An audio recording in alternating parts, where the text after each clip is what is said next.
Hi there, contract student, and welcome back to our 5th lesson in this sequence on contract interpretation. If you want to follow along at home, you can order a copy of my contract interpretation slidebook at the link below. We're also on page 579 to 599 of the casebook. In previous lessons, we learned that courts will use extrinsic evidence to explain the meaning of ambiguous contract terms. And some courts will even use extrinsic evidence to show that a contract term is latently ambiguous. If you haven't seen those videos already, I recommend you check them out and then tune back into this lecture. Now in this lesson, we learn about when courts will use extrinsic evidence to add or modify a contract term, and this is called the Parole Evidence Rule, or the PER. This rule really seems to confuse a lot of law students, but it's really not that complicated. My goal for these videos is to make the Parole Evidence Rule simple and easy for you to understand. The Parole Evidence Rule is a big topic, but it has a two-step analysis, so I'm going to break the discussion into two parts. First, I will introduce the PER and explain the first step, analyzing the nature of a written contract. Second, I will explain the second step, analyzing the nature of the evidence to be introduced. So let's get started.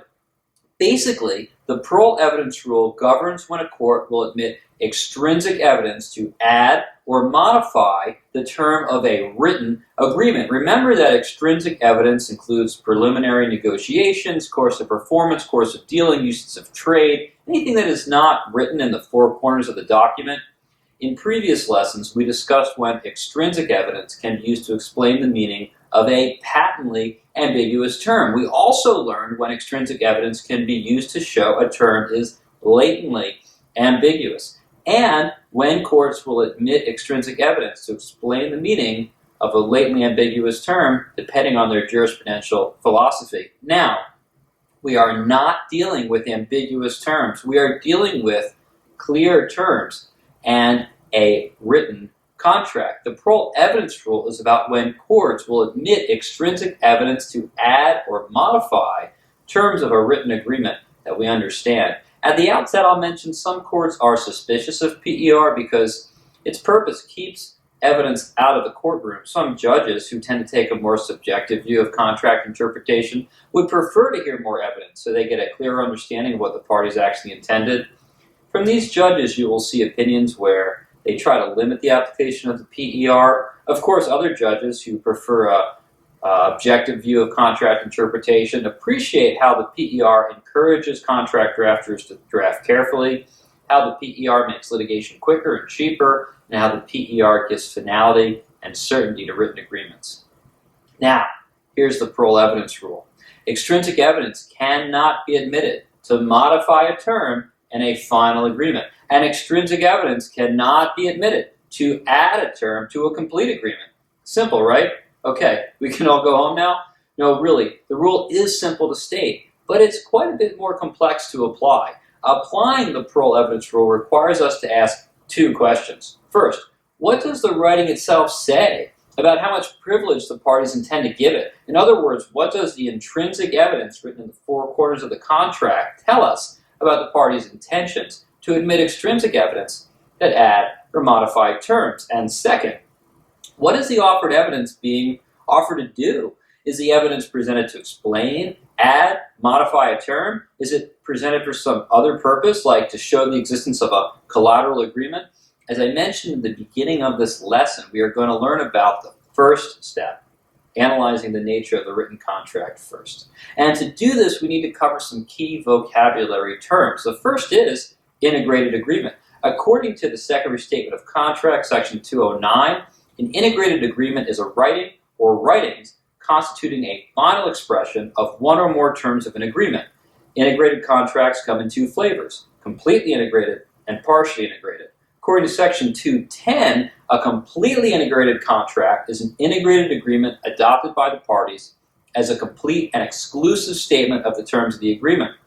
A partially integrated contract is an agreement in which some, but not all, of the terms are integrated.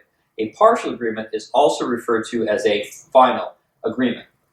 Again, that was easy to say, but it's somewhat harder to apply. How do courts determine whether a contract is integrated, and if integrated, how do courts determine whether the integration is partial or complete? some of the best evidence is a merger clause. A merger clause, also known as an integration clause, is a contractual provision stating that the contract represents the parties' complete and final agreement and supersedes all informal understandings and oral agreements relating to the subject matter of that contract. To put it another way, a merger clause is intrinsic evidence that the parties intend the contract to be completely integrated. Let's make this more concrete by looking at some contract clauses and evaluating whether or not they are merger clauses. We'll deal with 3 cases first, and then I have some examples for you. Up first, we have United Auto Workers versus KSL Recreation Corp. This case pertained to a contract for the use of property for a convention. The convention, which was held by United Auto Workers, a workers' union, did not contain, the contract for the convention did not contain any provision requiring staff be union employees, but UAW sought to admit extrinsic evidence the parties agreed to that term. Since the parties had a written agreement, the Parol Evidence Rule applies to determine whether extrinsic evidence can be admitted. And the first step is to evaluate the nature of the contract. So let's look at the contract, and it turns out it has an explicit merger clause known as an integration clause stating that the letter agreement was, quote, a merger of all proposals, negotiations, and representations with reference to the subject matter and provisions. That's a pretty clear expression of the parties' intent that the letter agreement should be a complete and final integration of the terms. Even the dissent agreed, that this merger clause is plain and unambiguous. There's no patent ambiguity here. But UAW dissent raises a different point that you should be familiar with from prior lessons. A contract cannot always prove itself, so the court, according to this court, the dissent, can always hear extrinsic evidence to determine if there is a latent ambiguity. The dissent takes a subjective view of contract interpretation and would consider deposition testimony about preliminary negotiations. Indeed, the dissent concludes that evidence of, quote, the circumstances surrounding the execution of the contract, as well as the material change in circumstance that occurred when the resort was sold and the union staff fired, clearly establishes as a matter of law that the plaintiff did not assent to a completely integrated agreement. As a refresher, how about that majority? Why did they hold the parties to the plain meaning? Well, first, doing so, holding to the plain meaning, respects the intention of the parties, consistent with the general contract principle of honoring the agreement as expressed in the writing. Second, a contrary rule would render the merger clause ineffectual. Why would we render a term ineffectual where it's clear? And third, the rule is particularly important in cases like this where a successor entity is implementing a contract it did not negotiate. Is it fair to hold the successor to an oral understanding that was not clear from the written writing it acquired? Back to the dissent. Why did they permit the admission of extrinsic evidence, even though plain meaning is clear? First, the presence of a merger clause is not, according to Professor Corbin, pretty high authority, a merger clause is not dispositive evidence of integration. Second, citing Corbin, extrinsic evidence that is neither flimsy nor implausible to establish whether the writing was in fact intended by the parties as a completely integrated contract will be heard.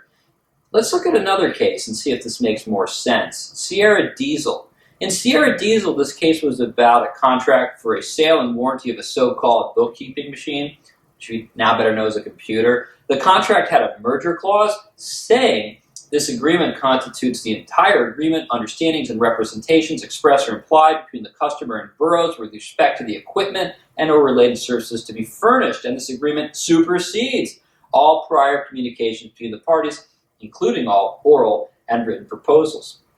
Again, this is a pretty clear expression of the parties' intent. The letter agreement should be a complete and final integration of the terms, but we get a different result. The Sierra Diesel court found that the contract was not integrated despite the plain meaning. Why? The Sierra Diesel court determined the merger clause did not reflect the actual intention of the parties because the buyer was too unsophisticated to understand what the clause meant. This strikes me as a bit odd because it turns out the buyer, Mr. Cathy, was an experienced businessman. He had signed contracts before. Admittedly, he didn't know about computer science, but why should that imply he doesn't understand standard contract terms? Turns out there's more to the story. The computer salesman, the bookkeeping machine salesman, apparently made a lot of verbal promises about what the machine could do, which were apparently bold-faced lies. So the seller tried to avoid liability for these outlandish representations with standard contract language. The court is simply not buying it. It considered the preliminary negotiations and the nature of the parties in deciding what they meant. By applying a subjective theory of contract interpretation, the court is able to avoid the merger clause and hold the seller liable for the promises made by the salesman. Our third case is Middleton Concrete Products v. Black Clausen Co. This case was about contracts for precast concrete pipe manufacturing systems. And there were three. There were three contracts for pipe making machines, and critically, there was also this thing called an acceptable performance letter. It specified how much pipe these machines could produce per minute. Now, each of these three contracts had a merger clause, which said, quote, there are no rights, warranties, or conditions, express or implied, statutory or otherwise, other than those herein contained. It's a pretty clear merger clause. Well, the pipe making machine didn't perform as advertised in the acceptable performance letter, and the buyer sued. The seller claimed the acceptable performance letter could not be considered because the sales contracts were completely integrated, per the merger clause that I just read. But there was a problem with the seller's logic. First, remember that there were three agreements? How can each of three agreements be complete and exclusive? That's not possible, according to the Middleton court. Although in my next video I challenge that a bit. In any event, the contracts the court found were not completely integrated, but were at least partially integrated, also known as final. These were final expressions of the parties' intentions. Let me give you three more examples of contract clauses that may or may not be merger clauses, and we'll see if this language shows that the parties intended a complete integration. First, the agreement supersedes all prior agreements and representations, written or oral, concerning the subject matter herein. That seems to be a pretty clear merger clause. Next, this contract represents the complete and exclusive agreement of the parties and supersedes all prior agreements and representations. Yeah, that's a really clear merger clause. Quote, this agreement contains the parties' entire agreement with respect to the specifications of the goods. Well, that's a clear merger clause with respect to the goods, but as to other terms like delivery date, that agreement might be final at best. Let's try another one. This writing is the final embodiment of the parties' contractual rights and obligations. Sounds like that indicates the contract is final, but not exclusive. And finally, these documents contain the exclusive statement of the parties' contract terms. These documents contain the exclusive statement of the parties' contract terms. That actually seems to be ambiguous. What does it mean to be an exclusive statement of terms? It could mean the document is exclusive with respect to the particular terms in the writing, which makes it final but not really complete, as there could be other terms. Or it could be the terms of the document are exclusive, which would make it a writing that's complete and exclusive as to what is contained therein. Anyway, that last one is sloppy drafting. That leads to a patent ambiguity. By the way, how do you analyze a contract that doesn't have a merger clause? If there's no merger clause, the court is free to consider extrinsic evidence as to whether the parties intended the writing to be final or complete and exclusive. Now that you understand how to recognize a merger clause and evaluate whether a contract is completely or partially integrated, we're going to move on in the next video to analyze the nature of the evidence sought to be introduced.